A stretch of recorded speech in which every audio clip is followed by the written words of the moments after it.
Bismillahirrahmanirrahim. Assalamualaikum warahmatullahi wabarakatuh.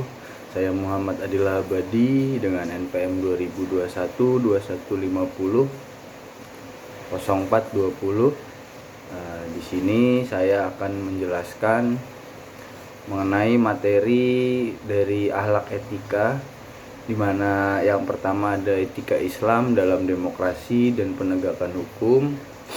Kemudian ada pembinaan akhlak dalam kehidupan, dan yang terakhir pencegahan dan penanganan kekerasan seksual dalam Islam. Untuk materi yang pertama, di mana ada etika Islam dalam demokrasi dan penegakan hukum. Etika Islam itu memiliki peran fundamental dalam membentuk landasan moral dan spiritual bagi praktik demokrasi serta penegakan hukum yang adil dan beradab. Nah, dalam konteks ini tuh punya beberapa prinsip etika Islam ya, dimana mulai dari yang pertama itu musyawarah. Kalau dalam Islam itu menekankan prinsip musyawarah atau sering bisa disebut sebagai diskusi kolektif, dimana itu adalah suatu proses pengambilan keputusan. Ini sejalan banget sama yang namanya semangat demokrasi, dimana kalau suatu negara yang mengedepankan demokrasi itu harus yang pertama itu partisipasi dari rakyat dan konsensusnya. Nah, kalau dalam konteks dari negara demokrasi ini itu musyawarah itu bisa diimplementasiin lewat lembaga-lembaga legislatif ataupun pemilihan-pemilihan daripada kepala penentu kebijakannya dan lain sebagainya ya.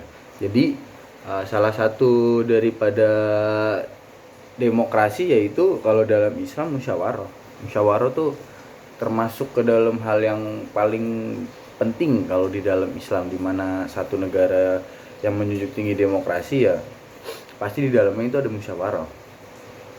Nah, kemudian kalau dalam segi penegakan hukum ya, kalau di Islam itu udah pasti ada keadilan.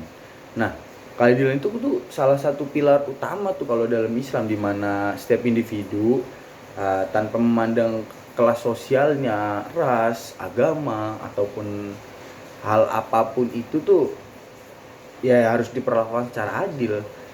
Di mata hukum itu ya harus kita semua sama gitu. Jangankan di mata hukum, kalau di mata Tuhan aja kita semua kan setara, nggak ada yang dibeda-bedakan. Dimana ya penegakan hukum itu harus mempunyai prinsip. Nah, di mana menegakkan hukum itu ya harus sesuai gitu sama kejahatan yang dilakukan ya. Contohnya kayak pemberantasan korupsi atau perlindungan hak asasi manusia. Nah, ya pengadilan itu harus berjalan tanpa adanya interferensi ataupun tekanan dari manapun. Ya, dan terus itu hukum itu harus sebanding sama kejahatan yang dilakukan. Nah, kemudian itu ada yang namanya kesetaraan.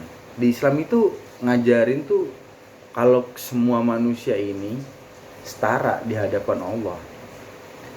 Nah, kalau dalam hal kesetaraan ini dalam sebuah negara demokrasi dan proses penegakan hukum, kesetaraan ini harus benar-benar dijunjung ya. Dimana yang namanya kesetaraan ya, ketika orang berbuat jahat ya harus dihukum setimpal gitu biar setara. Mungkin 3 poin itu yang paling utama ya dalam materi etika Islam dalam demokrasi dan penegakan hukum. Materi selanjutnya tuh di sini ada pembinaan akhlak dalam kehidupan. Pembinaan akhlak atau karakter moral itu kayak inti dari ajaran Islam itu sendiri loh, yang punya tujuan buat membentuk suatu individu yang soleh, yang berguna dan bermanfaat, entah itu buat diri sendiri, keluarga, ataupun masyarakat ya kan. Dimana kan akhlak yang mulia itu kan cerminan daripada iman seseorang gitu loh.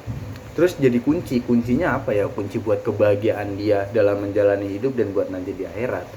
Nah, ada beberapa aspek penting nih dalam proses pembinaan akhlak ya.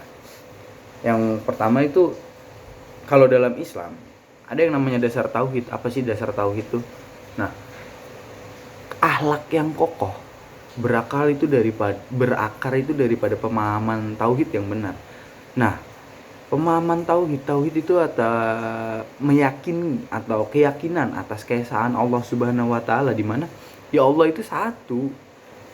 Kalau orang yang udah belajar tauhid ya dia pasti sadar gitu loh, Allah itu maha mendengar, maha melihat. Jadi itu bakal apa ya, menumbuhkan yang namanya rasa tanggung jawab, kejujuran. Dede itu bakal punya rasa takut lah, entah itu dalam dia buat salah ataupun ke hal-hal maksiat dan lainnya. Dia itu punya rasa takut. Kalau orang yang udah belajar tauhid itu pasti takut nih Allah ngelihat gua, nilai gua atau gimana ya kan.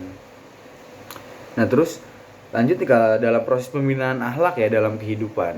Yang kedua ini ada, kita wajib sih ini buat semua orang muslim ya, kita meneladani junjungan kita Nabi besar Muhammad SAW. Nah di sini tuh udah teladan yang paling baik dalam akhlak ya, dimana mempelajari dan mempelajari dan memahami sejarah hidup beliau itu satu cara yang paling efektif lah, dasar banget buat orang Islam itu dalam belajar akhlak itu meneladani ajaran keteladanan dari Nabi.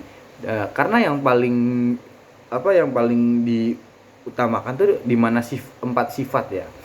Di mana yang pertama ada sidik, yaitu jujur, amanah itu dapat dipercaya, tabligh, kita menyampaikan yang benar-benar atau kebaikan ya kan, dan yang terakhir itu fatona, cerdas. Kita harus namanya kita manusia dikasih akal pikiran ya, kita harus sebelum bertindak tahu lah ini baik, ini buruk atau dan sebagainya.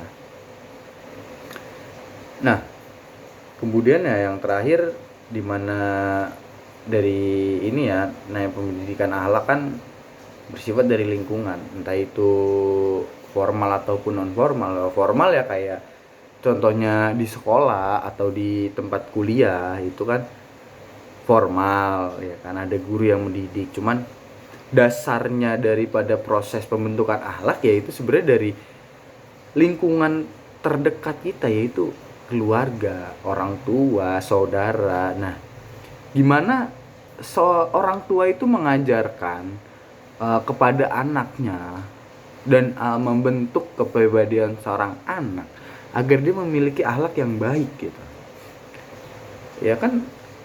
Dimulai dari tahap pertama itu dari orang tua tuh, dari keluarga. Terus gimana orang tua nanti dia milihin sekolah yang bagus biar anaknya punya akhlak yang lebih berkembang dan lebih baik. Nah sama yang terakhir itu dalam proses prakteknya sih, yang berat itu prakteknya. Pasti itu prakteknya itu, kalau dalam pembinaan akhlak nih prakteknya yang lumayan susah ya pasti ya. Nah buat yang terakhir nih, materinya itu pencegahan dan penanganan kekerasan seksual dalam Islam. Nah ini nih, Islam itu tegas banget ya mengutuk segala sesuatu bentuk kekerasan, apalagi yang namanya kekerasan seksual. Wah itu udah paling parah itu ya kan, dimana secara hukumnya itu udah melanggar banget lah, apalagi dalam Islam. Nah kalau di ajaran Islam ini menjunjung tinggi banget martabat sama kehormatan manusia ya. Nah pencegahannya gimana sih? Yang paling pertama ya, kalau buat kekerasan seksual kan bukan hanya untuk perempuan ya, laki-laki juga kan bisa dapat kekerasan seksual. Yang pertama kan dimulai, rata-rata kekerasan seksual itu stigmanya pasti dari laki-laki terus ke wanita. Ya yang pertama mungkin kita yang harus menjaga pandangan lah seorang laki-laki. Bagaimana kita menjaga pandangan kita. Teman perempuan juga harus lah. Kayak wah, misalnya kalau perempuan ya, wah ini gue pakai kayak gini nih bisa ngundang sahabat laki-laki, ntar bisa jadi pelecehan. Walaupun sekarang dalam kasus pelecehan seksual itu nggak harus kayak orang yang ketutup gitu, ini nggak bakal kena pelecehan kalau ketutup. Wah itu belum tentu, karena banyak juga kasus sekarang orang yang udah menjaga aurat, orang udah nutup diri itu masih kena pelecehan ya. Kemudian ya bagaimana kita bisa membentengi lah iman kita lah, itu harus menanggulangi lah. Kayak contohnya ya Allah, kalau ngelihat yang setidaknya kayak gimana gitu langsung istighfar ya kan.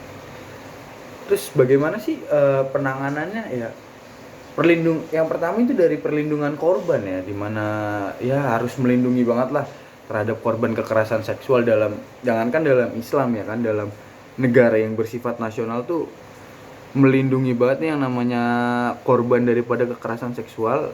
dimana biar dia nggak kena mentalnya, biar dia tetap bisa melakukan kegiatannya. Terus penanganannya buat pelakunya gimana, yang pasti penegakan hukum dan sanksi yang sesuai di negara tersebut.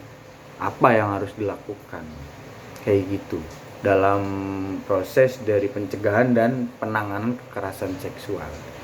Demikian materi yang saya sampaikan, kurang lebihnya mohon maaf. Mohon maaf juga jika ada salah-salah kata. Wali taufik walidaya. Wassalamualaikum warahmatullahi wabarakatuh.